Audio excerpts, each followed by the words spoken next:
So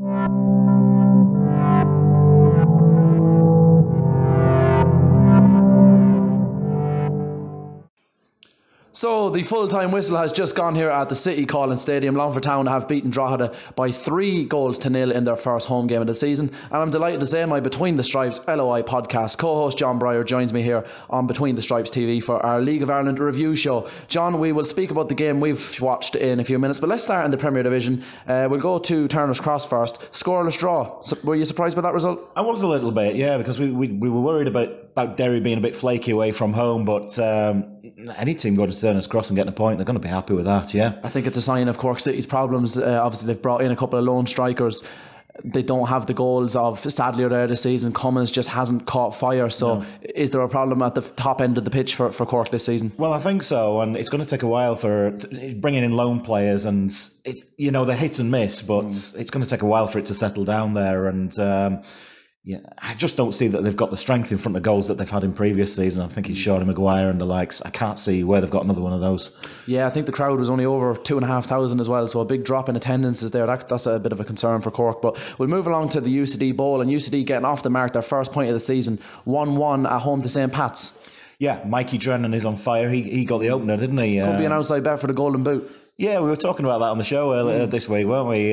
Drennan, yeah, he's got as good a chance as anybody. He's scoring plenty of goals, but I was surprised with that result. UCD, they got back into it, and 1-1. They'll be delighted with that, won't they? Yeah, especially with Harp's defeat as well, just to get a point on the board. Very important for UCD. Yep. Where do you want to head to next, John?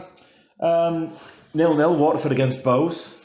Yeah, surprised by that one. I think we agreed on the show it'd be a tight game, but we expected goals. Two teams full of quality that have had good starts to the season. Yeah, and they've both got great sort of midfielders that can open up other teams. So, yeah, I'm surprised defences came out on top in that one. Finn Harps 1, Sligo Rovers 2. That is a game. Some say it was a battle at the bottom, but with Sligo getting that win now, they're going to probably look to push on. But where do you see both teams finishing towards the end of the season? Obviously, it's still very early days. Well, Sligo desperately needed that win. They did, and they'll be delighted because Romeo Parks got off the mark as well. So they'll be delighted that he scored. And we know the quality Chris Twadek has to get. He's got the second. Very big and powerful player. Yeah, and he's full of running as well. You know, he's the kind of player that can really scare defences. But I'm surprised Harps conceding 2 at home because they've been very good defensively this season. I think we both called a 1-0 on the podcast, didn't we? Yeah. Daniel O'Reilly on the score sheet again. He's done quite well this season for Finn Harps since his move here from Longford. But finally in the Premier Division, Shamrock Rovers 0, Dundalk 0. A game I was at. Very, very disappointed with the quality on show. Spoke to John Gill after the game. You'll see that interview shortly. He felt Dundalk could have won it and probably should have had a late penalty. As for Shamrock Rovers, with so much quality on the pitch, McAneff, Jack Byrne, Ronan Finn, they created very, very little. Supporters around me were getting quite irate with the style of football on show. A lot of backwards passing, a lot of sideways passing. Rovers didn't really show a lot of attacking intent. I think a draw was a fair result, but a disappointing result for Rovers. And I think it's one that look back on the end of the season. I said to you on the show, I actually called this result a 0-0 because I had the feeling it had a very similar build-up to the game they played in Tallaght early in the season last year where it was 0-0. Dundalk kicked on from that. Rovers didn't. I have a feeling the same thing could happen here now. I'm not saying that Rovers are going to be a mile off the pace this year like they were last year, but from what I seen there the other night, I think Dundalk were just missing that final touch up front, whereas Rovers have a lot more work to do. Yeah, and I think that's probably quite a cagey game, and both teams will be pretty happy with a draw. I think the problem Rovers have at the moment is they've too many players that are too similar as well. They've a lot of playmakers in the side, but maybe not that real attacking winger that can get behind defenders and whip a ball in and things. I think there are a lot of like I say, a lot of midfielders that can play a ball through to striker, but at the moment we're still thinking who's going to be up front for Rovers, and is Aaron Green the answer? And I don't know. I think they need another goal scorer. Yeah, the big man Vojic played up front last night and was not impressed by his performance one bit. Obviously Aaron Green was out suspended, but he's never been prolific in the League of Ireland, so I think that is a worry for Shamrock Rovers. We'll move to the First Division. Friday night's results first. Bray Wanderers coming out again on top 2-0 against Limerick this time, so that's 6 points to start the season for Bray. Yeah, and we expected them to start well, the season well. The signings they've made, I thought maybe it might take a little bit of time to gel, but they seem to have started really well, De Bray. And their new signings clicking fast. Yeah, they are. And I know McGlade didn't score this match, but obviously got 2 in the opener. And Joe Doyle got the first, and I'm just looking here, Paul Keegan as well with the second. So signing. Yeah, so I mean, those are big signings. You expect them to do well. So no surprise to me. Limerick, you said, poor first match, and I think they could have a struggle this season. I think so. We'll go to Talca Park because that was the story of the night, perhaps from both divisions. Shelburne beaten 3-2 at home by Cabinteely. Nobody saw this coming. No, massive surprise, and I think I read a couple of reports that said that that Cabinteely shouldn't be written off. They're actually quite a decent team. So and certainly to turn this Shells team over, very surprised with that, Kieran. Conor Keeley, Rob Manley and Kieran Marty Waters with the goals for Cabinteely. We spoke about Marty Waters on the show, that he would be the one with a lot of responsibility on his shoulders again this season. Perhaps he's over-relied on at times, but in games like this, he's priceless for Cabinteely. Yeah, and you look into Kieran Marty Waters. If you're Cabinteely, you have a very young team, so you need the experience of Marty Waters, and he just keeps performing season after season. We have interviews from that game coming up shortly for you, but finally from Friday night in the First Division, Wexford beaten comprehensively 4-0 by Galway United, who have had a very good start to the season. Yeah, it's going to be an awful season for Wexford. I've got this funny feeling, and an absolute drubbing there against Galway. And they got a man sent off as well, Wexford. So it's going to be again 2 weeks in a row. Yeah, real tough season for them in discipline. And you're looking at that squad and you think it's just not good enough, Kieran. Yeah, very, very long season ahead. I think a very, very young squad. So take nothing away from Galway though. 4-0 away from home. They'll be delighted with that. So, yeah, 100%. They were lucky to lose the first match as well. 100%. The two games that were played tonight in the First Division, we'll go to Cove first. 1-0 defeat at home to Athlone Town, who have now 6 points from 6 first two games. Yeah, real surprise, but I suppose Athlone, they couldn't have asked for two better matches to start with. Yeah. But fantastic results. Go down to Cove. We know how hard it is to go down to Cove and get a result. So fantastic result for Athlone, and their loan signing score tonight. Yeah, Williams, that's on loan from Shamrock Rovers. I seen him play in pre-season against Harps, and he was very impressive. And obviously he scored last week as well, so he's had a good quick start to his life in the First Division. But for Athlone, I think Terry Butler will be most pleased with the fact they've got a clean sheet tonight. Yeah, clean sheet, and look, they're top of the table. They're absolutely flying so far. So I know we tipped them as a sort of outside chance of playoffs, but I was a bit worried that maybe their defensive line might not be strong enough. I know they've signed a lot of experience in midfield and the likes of Meenan and so on. Reece Gorman, yeah, that's what I was trying to think of. But so they'll be delighted with the start. But you worry a little bit for Stephen Henderson and Cove. Yeah, very poor start to the season for Cove. They underperformed greatly last season, so they were looking to kick on this year. They've made a couple of nice signings there in the off season, but just hasn't happened for them yet. No, absolutely not. So they're going to struggle, and I hope that they do start picking up a point sooner than later, because otherwise some pressure might start coming onto Henderson down there. Final word on Athlone: when they come here to the City Calling Stadium, that's going to be a very tasty El Clasico for the first time in many years. Yeah, you just wonder if they'll bring many fans up this way. I remember thinking back to when Athlone got promoted out of this league. That was a cracking match at the end of the season, and you'd love to see the fans get back going to watch Athlone, because certainly they've made a very different stab at it this season compared with previous seasons. Let's talk about the game here tonight. Longford Town 3-0 winners, but I think the scoreline probably slightly flattering to Longford Town. Well, I'm not so sure. First half was very even, I thought. Yeah. Lee Stacey made a couple of great saves. He made one save, John, that was absolutely world class, and I hope that James Donnelly here, the media officer, has got that on camera, because he's clawed out of the top corner. He must have been on springs for it. I don't know how he saved it, to be honest, because it's almost like it's gone past him and he's pulled it back. Yeah. So I thought the first half was pretty even, though. I thought both teams had chances. But second half, I don't know what Neale said to them at half time, but there was only one team in it second half, and Longford dominated it from start to finish. Very, very disappointing second half performance from Drogheda. Really offered nothing in attack. Very, very direct, but even with the balls going forward, they weren't particularly aimed at anyone. They were aimless hoofs, in truth. I don't think Longford allowed them to play, in all honesty. I think Neale had them very well set up second half, and he had the luxury of being able to rotate a few players towards the end with a nice, comfortable lead. Sorry, John. His team selection tonight raised a few eyebrows. Mick McDonald, I thought he was very impressive down in Limerick last week, but he didn't start the game. Joe Manley came in. And the other decision then was Elworthy was dropped, and he'd usually be one of the first names on the team sheet. But look, 3-0 win. So what did you make, though, of the team's selection? Do you think it'll be something similar now for Cabinteely next week? Well, the old adage is not to change a winning team, isn't it, Kieran? So I can't see him doing too much difference. I think he might bring Elworthy back in, and I think he could bring McDonald back in for Manley, although Manley was solid enough, I thought. His subs tonight will definitely be knocking on his door next week. And I spoke to Neale for the previous show after that game in Limerick, and I mentioned the strength of his bench to him, and not just the strength of it, but the performance of those players when they're coming off the bench. So Jamie Doyle's coming on for Dobbs. Usually he's performing quite well. Peter Hopkins getting a goal off the bench tonight. And we spoke about the likes of Elworthy and McDonald there. He has a very strong bench this season. The squad is looking strong. There's still players to come back from injury as well. Yeah. Could this be a better year than people are expecting for Longford Town Football Club? Well, it could be, but it's early days and we don't want to get too carried away. I know Drogheda won the first match, but it's difficult to see at what kind of level they're at the moment. Yeah. But it's promising, and I think Longford ran out of steam last season. There was injuries, suspensions. If they have the same problems this year, who's to say it won't be the same? But however, I think the difference is at the moment he's got a great choice, and whatever 11 out of the 16, 17, 18 that he chooses is pretty strong. I like the way you transition from we to Longford very quickly there to keep the unbiased side of things for Between the Stripes TV. But John, been an absolute pleasure having you join us on the show tonight. Folks, we have interviews coming up from around the grounds. Tala, we have interviews from the Waterford Bows game. We have interviews from this game here with Neale Fenn. There's numerous others that I just can't think of at the moment, but stick around. We have loads of interviews coming up from the biggest names around the League of Ireland. Make sure you hit subscribe on the YouTube channel. And Between the Stripes LOI podcast returns this Wednesday with the biggest names in the League of Ireland, speaking to myself and John on a weekly basis.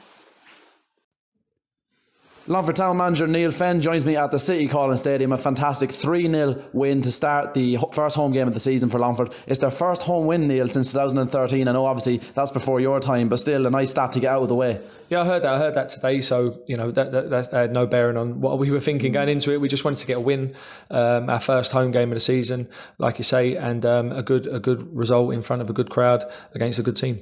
3-0, I wouldn't say it flattered your side, but up until the second it was a game of real attrition. It could have gone either way. Great save from Lee Stacey for Longford in the first half. Paul Skinner with a fantastic save for Drogheda. It was a tight game. It was a very physical game, I think, but your players off the bench, we spoke about this last week, the likes of Peter Hopkins, the likes of Jamie Doyle coming off the bench, and Shane Elworthy as well with an assist for the second goal. Your subs made a huge difference again tonight. Yeah, it was an end-to-end game. We felt that, they had the wind obviously in the first half, so they were going to be a danger from set pieces, especially corners, in swinging. We knew that was going to be a problem, but they did create some good chances. Lee had to stand up and pulled off some great saves, and like you say, Skinner pulled off some good saves as well, particularly one from Aaron Dobbs where it's gone across the goal and Skinner's got a good fingertip to it. So it was kind of end to end, lots of chances, a good game. I thought not much possession in it, but definitely end to end, and some, because there was a lot of good attackers on the field today. They had some good players as well, as you know. So it was always going to be tough for us, but we probably had a little bit more from the bench that we could bring on, especially when 1 or 2-0 up, we could bring a couple of subs on who were going to affect the game again. And fortunately, Jamie Doyle sets up Peter Hopkins, who slots it away. Is that going to be the big difference for your side this season? Last season, towards the end of the year, suspensions and injuries, they really crept in. But looking at that bench tonight, you don't just have quality there, you have players that are experienced now at this level. Yeah, I mean, everyone will have a full bench at the start of the season, you'd imagine. So it's about trying to keep the players fit. Hopefully, we don't get as many injuries as we did last year. It's about keeping the players happy as well, because there's a few unhappy players that they weren't playing tonight. But like I said to them, it's a squad game, and if we're gonna try and get promotion this season, we're gonna try and have a good cup run and everything else. We need a good squad, and we need everybody buying into what we're doing. So fortunately, the boys who came on today performed and gives me a headache for the next selection. A win in return for Sam Verdon, that must have been a no-brainer for you bringing him back to the club. Yeah, well, it was a surprise. It came out of the blue when I got the call. So had to run it by a couple of people to make sure it was okay. And unfortunately for us, it was. We didn't want him to go in the first place. We understood that he wanted to play in the Premier Division, but the travelling and everything else was just too much for him. So we're delighted to have him back. So as I said, you have Verdon back. The likes of Jeremy Hollywood still come back, and we've mentioned the players on the bench. You have a lot of options. Is it fair to say maybe you're still looking to find your best 11 at this stage of the season? I think it's just, you're trying to pick players that are informed, trying to pick players that, will play the position the best that we're asking them to do. And luckily today, the boys who played, I can't fault any of them. They were all excellent, especially, Aaron Dobbs was brilliant up front with Dean Byrne. And Dean Byrne's probably not a striker in a 2 up front, but he played that brilliantly today. Aaron Dobbs held the ball up well. We had a midfield 4 who are excellent and worked hard, and a back 4 that looked solid in the second half especially. Byrne took his goal superbly well, it must be said, and he showed a lot of emotion in the celebration. Obviously a long spell out last season. He's had to wait for his time to get back into the starting 11. He's done it tonight. He's got a goal, so a very important moment for Dean Byrne there tonight. Yeah, he's almost like a new signing for us. I mean, he got injured in a Cabintelia game away last season in like July or whatever it was, and we missed him for the rest of the season. And we got him back, and he's been fit and doing well in pre-season. We tried to ease him back a little bit, but he's just been performing too well that we had to give him a start today, and he took it with both hands. Aaron Dobbs off the mark, very important for a striker to get scoring early. You must be delighted with that. Yeah, Dobbsy's probably, he needed it. He's a confident. I know it's only the second game of the season, but he's a confidence player, and strikers get confidence from scoring. As much as they're doing well and as much as they're playing and holding the ball up and bringing other people into play, it's about goals. And he got a great goal today. Was unlucky with another couple of chances that he had. Another header just went over. As I said earlier, Skinner makes a great save for a chance he had. He always looked a threat and held the ball up well. So yeah, he did excellent today. Cabinteely with a huge win last night at Tolka Park, probably the result of the weekend. Your team go to Stradbrook next week. It's often a difficult pitch. We'll have to wait and see what the condition of it is. But your team had an issue against Cabinteely last season in a couple of the games. It was always a tough game for Longford. So how do you see that one going next week? It'll be difficult. Cabinteely don't make it easy for anybody. It'll be hard. It'll be a tough place to go. You might need a little bit of luck, get a little bit of a break, but we don't know. We'll see how it plays out. But we'll go into it full of confidence. So will they, and I'm sure it'll be another tough game for us. Neale, thanks for joining us. Pleasure. John Gill joins us on Between the Stripes TV. Scoreless draw here at the Tallaght Stadium. John, fair result? I don't know. We're disappointed we didn't win it, Kieran. I thought we controlled the game. We had a great chance in the first half, come up the crossbar. Didn't create as many chances tonight as we have in the previous 3 games, but I thought we could control of the game. I thought we had a very good shot for a penalty near the end there. Lads are adamant. I didn't really get a good view of it, but they're adamant that it was Lee Grace went in with 2 feet. But you come up to the home of Rovers, a big crowd. I thought we took the game to them. I thought the crowd were magnificent. We know there's a little bit we can. We need to tweak it a few. We need to work harder on things in the last third. I thought our final ball at times in the last third could have been better. But that's something we can work on. You must have read my mind. I was going to ask you about that penalty incident. Again, it does look like the Rovers players has lunged. Clumsy tackle. Again, probably hard to see from that side of the ground, but it did look clumsy. Well, it did. It blatantly did. We were all up. Players were all up for it. And our crowd on the far side. Could the lines have maybe given the referee a bit more of a better hand at times, particularly for that one? But listen, overall, you come up here. We're disappointed. It says a lot about this group that we're disappointed not to come away here with 3 points. As I said to you, we didn't create probably as many chances as we have in the previous 3 games, but I thought we had good control of the game throughout the game. John Mountney pulled out with the starting 11. What was the situation there? He just tweaked the groin, Kieran, doing the last kick of the last ball he kicked, which sums up maybe the bit of luck that we haven't been having as regards niggles and knocks. I mean, we've worked on a lot of stuff yesterday, and John was a big part of that. So we've had to make a last minute change. But listen, that's why we've a decent squad. A lot of tired, sore bodies in there, which happens when you have to play 3 games in 7 days or 8 days, whatever it is. Doesn't help the product, I don't think. But listen, we'll dust ourselves down. We'll get back to work. We've Waterford at home next week. Get our heads on for that and try and get control of the game again and get 3 points on board next week. What do you feel is missing at the moment? Obviously Dundalk so prolific last season in terms of goals. Patrick Hooban a little bit quiet again tonight. What's just missing at the moment? I'd love to say it's luck, but it's not only luck. It's just a little bit of composure and a little bit more guile and better delivery in the final third. There's no doubt we're playing some great football at times. We're getting into some great positions. Now you can say the final third, but we have up to today created probably in the 3 previous games. I know that we've created 24 chances, clear-cut chances in the previous 3 games. So we just need to sharpen up on that a little bit. We didn't create many clear-cut chances tonight, mainly because our final ball let us down. And that's something that you can work on in training. Believe it or not, you can get people working on the final ball. You can set up sessions to try and work on that, and that's what we'll do. Final word. I'm sure you don't like to pick out individual players, but Chris Shields, I thought he was immense tonight. I thought he was. Again, I don't like picking out individuals. I thought Hoare was excellent as well. I mean, the whole team put in a shift.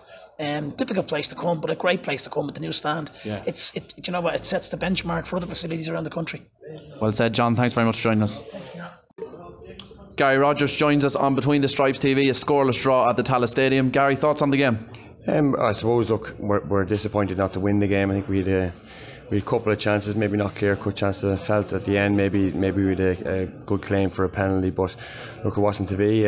Draw match, and look, we have to take the point and move on. From a personal point of view, clean sheet, a couple of iffy moments in around the area, but you dealt with them very well. So personal performance, you must be happy with that. Look, you're always happy to keep a clean sheet. I think the lads did really well defensively from Pat all the way back, and it's good to, I suppose, getting that habit of keeping clean sheets again. It's something that we haven't done the first 3 games, so we're obviously happy to do that. That's one part of it that we've got right, and we go into next week now looking forward to the game against Waterford, and hopefully we'll start putting a few more goals in the back of the net. Is it fair to say that the game tonight was very similar to that early game in Tallaght last season between the two sides? Dundalk probably coming away the happier, been the away side naturally. Yeah, I think I said, well, I don't know, you're never happy to draw a game, but look, on tonight's performance, I think it was balanced enough. Possibly we could have edged it, but look, it's a point for both teams. We have to go away, and look, we'll be building for next week. And finally, an incredible away support tonight. I think the estimate was around 900 travelling from the Dundalk. That must give the players a great boost when they come out the tunnel and see just a sea of Dundalk. Yeah, to be fair, I thought they were excellent tonight. They made the atmosphere great, and they made plenty of noise, and that's what we want. And it's good to see the travelling support like that, and hopefully we'll obviously have more of that at home as well. So I think in fairness, the supporters were great tonight. Gary, thanks very much. No problem. I'm delighted to be joined by Shelbourne manager Ian Morris following their 3-2 defeat at home to Cavan TV's even. Ian, last week he came out on the right side of a 5-goal thriller. Unfortunately this week he came on the wrong side. Yeah, extremely disappointed, but look, Cavan TV came with a game plan they wanted to play, and it's paid off for them tonight. Hold their hands up, they fully deserve the 3 points. You touched on it after last week's win against Galway. You were very impressed with the character, the resistance, the never say die attitude show from your players. Okay, you mightn't have got the results tonight, but certainly some of the things you've done on the ball tonight was very encouraging. Yeah, we played some good football at times tonight, but created a lot of chances, but didn't be clinical enough in front of the goal, and that's disappointing. And then the goals at the other end, they've created only a couple of chances and the penalty, and they've stuck them away, and that's football. You don't take your chances, and you've wasted sloppy goals, you're going to lose games. It's as simple as that. You've got 2 games coming up now over the next 7 days. Bluebell in the A Sports Cup, followed by Athlone in the league. Of course, you're delighted to have James English availability after suspension. A couple of injuries as well coming to this game. Greg Morehouse and Alex Hannon weren't quite fit. What's the chances they're going to see some action next week? We'll assess them tomorrow morning. We'll be in tomorrow, we'll have a look at the whole squad, see if there's any knocks carrying, and we'll see what we are like for Monday night. But look, it's a good time of the year that the games are coming thick and fast, so we've no time to feel sorry for ourselves. We're back in the training pitch tomorrow morning, and we'll be preparing properly for Bluebell on Monday night. Given the fact that you've game in 3 days' time, followed by 4 days later after the Bluebell game, would you look at that as maybe an opportunity for squad rotation? No, we'll pick the best squad we have available, and we'll look to win the game, and we'll do that for every game this year. And then just briefly looking ahead to that game against Athlone next week, away trip again as well. Never an easy place to go to, and they already have started the season pretty strong. Yeah, very strong. They've got their tails up, and he's put together a good squad that can hurt you. And same as tonight, we'll be preparing, and hopefully we won't concede goals, and we'll take our chances, and that's all you can ask for. Ian, thanks very much for joining us on Between the Stripes. Thanks very much. Cheers. Cheers, Ian. Kieran, what a win. Amazing win. We were up against the Cosh for most of the game. They bombarded the box with crosses and stuff. How they didn't score 10 is beyond me, but as you said, football goes that way. We played Bray last week and we had some really good chances in the first half. Didn't take them, and Bray ended up beating us 3-0. So like that, we took our chances this week and got 3 points. Yeah, and maybe how relentless was that pressure at times? And obviously we saw them just coming through in waves and waves. It looked like it was never going to stop. The passing was crisp. They were really moving the ball really well. Really hard to try and tackle. But when they got the ball out wide, they were just throwing the ball into the box. As I said, another day Shelbourne could have been 6 up, But thankfully tonight we managed to get the win, so I'm delighted. Yeah, and obviously after all those waves of attack, obviously you scored 2 goals within 2 minutes. Could you talk us through your goal itself? Because myself included, we didn't know really what happened. I took the ball got cleared. I think Luke Warren headed it, but I managed to read it, and I was in space, so I took a heavyish touch, and it set itself. But I think it was Del Predigas stepped across, so I was in the line of the goalkeeper's view. So I used his body and curved it around. But Dino had some amazing saves in the first half, and like that, just caught him cold. But no, as I said, the third goal managed to seal it in the end. So I'm buzzing, absolutely buzzing. Yeah, and I suppose how important is a win like that? Obviously, it's a brand new squad, very, very young as well. And how important is that in terms of morale around the camp? Big time. Like it's the younger fellas are learning each game. You know what I mean? And like that, the Bray game was a bitter pill to swallow, because we had done so well, we had worked so well, but like that, we got nothing for it. But tonight we worked. That every game's going to be the same. It's going to be a slug. You just have to keep going. But as I said, they'll learn, and as I said, they'll bring it into each game. So, no, more than happy with the result tonight. I'm just delighted. Yeah, time to go home. Yeah, and look, finally, obviously Longford at home next week. I'd say you're expecting a very difficult challenge against Neale Fenn side. There's again, they'd be fairly similar to here. There's some lovely footballers in their team. They're going to play football. They're going to be hard to press, but as I said, no, there's not going to be any easy game in this division. I think tonight is a kind of a statement to everyone, that on your day you can beat anyone. So here's hoping to next week as well. Rob, thoughts on the game? Brilliant win. We're delighted to get the win. We thought we were unlucky last week not to get something out of the game, so very happy with that. Yeah, and maybe on the game itself, obviously you scored, played a pivotal role in some of the other goals. Happy with your performance? Yeah, I was happy. Got a bit tired, which is not like me, so hopefully just keep getting better and getting used to the match practice, because this is my first season really full playing, so hopefully I can just get as many games as I can under my belt this year. And obviously you impressed during the off season, obviously with your college and pre-season at Captain Teely. How have you found maybe the transition from playing maybe with Drogheda and Bowes to playing with Captain Teely? Yeah, like with Drogheda and Bowes, I didn't get much game time at all, and didn't know what I was going to do when the season was over. So when this is my first year in college, so I went into college and I played the football with the college team, and I'm really enjoying it. And Jamie Moore's the coach out there, and he got on to Pat and said, look, Rob doesn't have a club, he's looking for someone, would you take him? And Pat took me on board, and I'm just happy I could repay him tonight anyway. Yeah, and on that point actually about college football, how competitive is it really in terms of maybe keeping fit during the off season? There's a lot of lads in every college who play League One. There's one or two on every team, so the standard's high. A lot of the lads when everyone wants to win. At the end of the day, like, you're working with the best. Yeah, and obviously looking forward towards next week. Obviously home to Longford Town. Obviously Longford are playing tomorrow night, but they're fresh from a 0-0 draw last week. Expecting a tough challenge against obviously your brothers on that team as well. Yeah, can't wait to see. I haven't played Joe before, so doing for it. Can't wait. Delighted to be joined by Karl Moore from Between the Stripes online TV station to talk about Shelbourne's defeat at home to Captain TV at Talcott Park this season. Karl, not the ideal way you would have wanted to kickstart things at Talcott Park this season. No, definitely not. It's a disappointing result, and I think the manner of the result as well is even more disappointing. Soft goals, well taken goals, like, we're our own mistakes, and if we make mistakes like that, we'll be punished. Like, so it's a really disappointing start. We had a good home crowd, we had everyone behind us, so it's not the way we wanted to start, and we're all disappointed. Even though there was defeat tonight, do you still think there was still plenty of positive taken away, that some of your aspects of your football and the way you kind of passed it around was pretty good, and it is largely a new team, so that is something that will continue to grow over the coming weeks? Yeah, definitely. There's a lot of new personnel in there, and we're still working on things and gelling together, but it was pleasing. We had some nice patterns of play. We played on the front foot, played some nice positive football, got balls in the box, got the ball forward. So I suppose that aspect was good, but just count for anything if you don't get 3 points. The pre-season talk was everyone thought that Shelbourne were going to walk this division. They had such a strong team.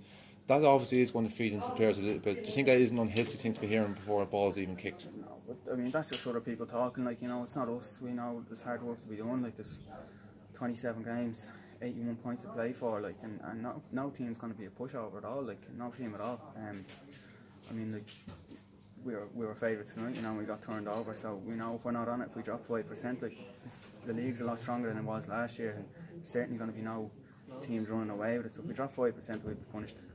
The thing about football is games come thick and fast. 2 games now next week. You're back here at home against Bluebell in the EA Sports Cup, and then away to Athlone on Friday night. They may have been the whipping boys in the first division last year, but the early signs show that will be a tough game.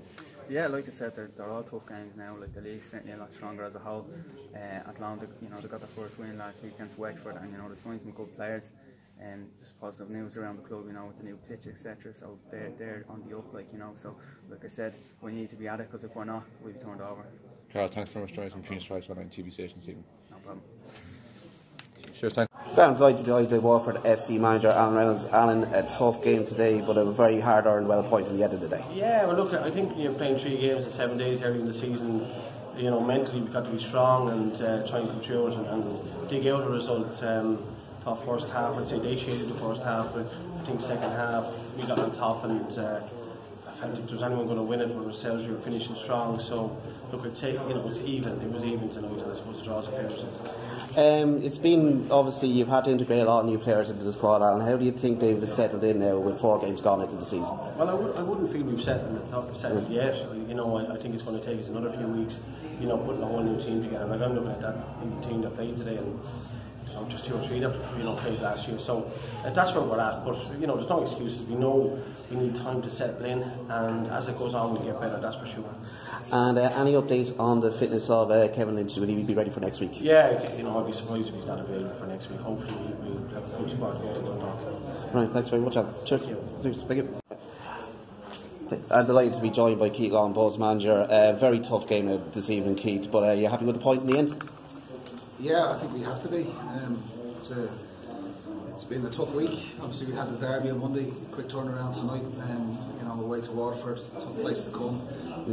Waterford, a good side with lots of good players.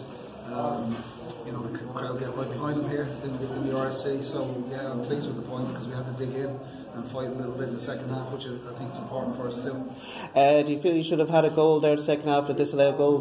What do you comment about that? What did you think? I think it could have been 50-50. Could have been given other games. We're going to see it, you know, from a red and black perspective. So I didn't see the foul on the goalkeeper, you know. So, but listen, the referee's in a better position to see them than obviously we are. So I think the players coming off were a little bit disappointed. They felt there was no foul, and yeah, we couldn't nick it. But we're pleased with the point, because we've had to be resolute, we had to dig in, and it was a good team performance. And Harry says it's been a fantastic start for you. 10 points out of 12, 14 sheets, and obviously a home game now. You've a full 7 days to your next game. How do you feel you're going to do next weekend? Well, we'll assess how we are over the weekend, see what we come back in. Like on Monday, it's been a great start, like you said, but it's 4 games in. You know, Derry have gone tonight and put in, you know, obviously a very good performance to get a result down in Cork. So they're a really strong side, new manager, new players, they're invigorated, they're playing with lots of energy, so it's going to be a really tough task for us next week. Thanks very much. Cheers. Thanks. Cheers. Thanks.